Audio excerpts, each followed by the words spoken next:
Welcome to the Rim Break Rodeo. We hope this video helps. You start by opening Settings on iPhone or System Preferences on Mac. Tap Sign In to your device. Enter the email you want to use or choose Create a new iCloud email if you need an Apple-hosted address. Make sure your device is online and updated so verification codes arrive. Once done, provide a phone number for two-factor verification. This confirms identity quickly. If asked, enter a recovery email. This prevents lockouts and speeds future password resets.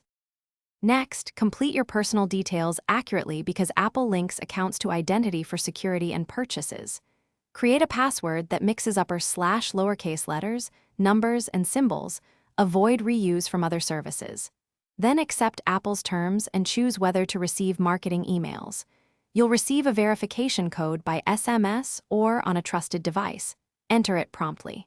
After verification, enable two-factor authentication for extra protection and register at least one trusted phone number. To finish, review payment and billing details only if you plan to buy apps or subscriptions, otherwise select none. Confirm iCloud options, contacts, photos, iCloud Drive, so data syncs across devices, and make sure Find My is enabled. If a verification code fails, check time/date settings and resend the code. This fixes most timing issues. If you can't sign in, use the recovery email or start Apple's account recovery. Keep your recovery info updated to avoid lengthy. Thanks for watching. Consider subscribing if we helped you.